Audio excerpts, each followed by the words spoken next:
যে সংকট, এই সংকটের মূলে আরেকটা কারণ হচ্ছে আপনার দুর্নীতি, ভয়াবহ দুর্নীতি প্রতিটি ক্ষেত্রে। এই যে আপনার সামাজিক সুরক্ষার কথা উঠেছে, আলোচনা হচ্ছে, এইটা তো যে চেয়ারম্যান সাহেবরা বললেন, আমি নিজেও কিন্তু আপনার অভিজ্ঞতা আছে আমার এই স্থানীয় সরকারের দায়িত্ব পালন করার। অত্যন্ত সত্য কথা বলেছেন যে ধীরে ধীরে এটা আরো খারাপের দিকে গেছে, এবং এখানে যারা নির্বাচিত চেয়ারম্যান বা আপনার যারা নির্বাচিত প্রতিনিধি, তাদের হাতে ক্ষমতা কতটুকু তারা সবচেয়ে ভালো বলতে পারবেন। কি ছিল, উপজেলা ইলেকশন হয়েছে, উপজেলা চেয়ারম্যান একজন হয়েছে, উপজেলা চেয়ারম্যান ভাইস চেয়ারম্যান এদের দায়িত্ব যে কাজগুলোর সেটা সংসদ সদস্য নিয়ে নিয়েছেন, যেটা তার কাজ নয়। অর্থাৎ এটাকে সিস্টেমটাই এমন হয়েছে রাষ্ট্রের যে তাতে করে সে দখল করে নিয়েছে। এবং আপনি লক্ষ্য করে দেখবেন যে বাংলাদেশে এই যে সংসদ সদস্যদের তাদের যে ক্ষমতা আমাদের বরাবর হয়ে এসছে, সব যে দলই হোক, সেই ক্ষমতা আপনার একেবারে অমনিপোটেন্ট, সবকিছুর ওপরে। এবং আপনার যেখানে তার শুধুমাত্র আইন প্রণয়ন করার কথা, সে জায়গায় সে রাস্তার আপনার ডেভেলপমেন্ট, বাড়ির ডেভেলপমেন্ট, স্কুলের ডেভেলপমেন্ট, এমনকি আপনার গাড়ি কেনা হবে কি হবে না সেটাও তার সঙ্গেও আপনার তার জড়িত আছে। এই যে বিষয়গুলো, এগুলো আমার কাছে মনে হয় যে আপনার এগুলো হঠাৎ করেই একটা বিচ্ছিন্নভাবে এই সুরক্ষার বিষয়ে আলোচনা করে সমাধান করা যায় বলে আমার কাছে মনে হয় না। যেটা আমরা মনে করি, বিশ্বাস করি যে আসলে কাঠামোটা সংস্কার দরকার।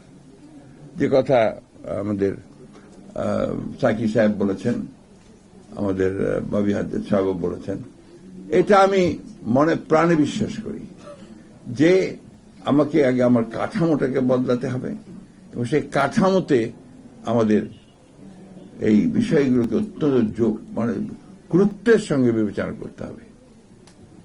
আমাদের শিক্ষক ছিলেন ডক্টর আবু মাহমুদ, অর্থনীতি পড়াতেন ঢাকা বিশ্ববিদ্যালয়ের, খুব বিখ্যাত শিক্ষক ছিলেন। তিনি মাঝে মাঝে খুব ভালো ভালো কথা বলতেন। তার মধ্যে একটা কথা তিনি বলতেন, if you plant baingan tree, do you expect oranges from there? তুমি যে বেগুন গাছ লাগাও, সেখান থেকে তো তুমি কমলা লেবু আশা করতে পারো না। তো আমরা লাগাবো বেগুন গাছ আর আশা করবো আপনার কমলা লেবু, সেটা তো হয় না। আমাদের এই সিস্টেমটাই তাকে পরিবর্তন করতে হবে।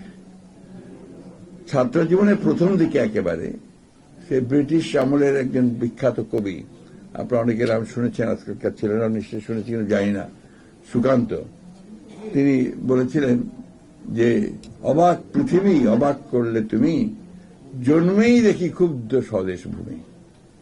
অবাক পৃথিবী অবাক যে বারে বার, দেখি এই দেশে মানে অন্যের মৃত্যুরই কারবার।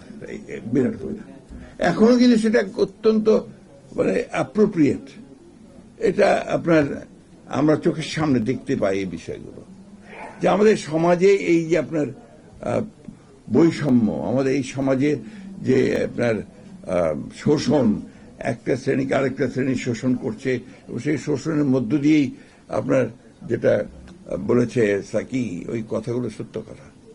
তো এই জন্যে আমার কাছে মনে হয় যে আমাদের এখন যে সুযোগটা সামনে এসছে, এই সুযোগটা আমরা যদি ভালোভাবে কাজে লাগাতে পারি এবং একটা বৈষম্যহীন একটা সমাজের কাছাকাছিও নিয়ে যেতে পারি, তাহলে হয়তো বা এই যে আপনার আমাদের যে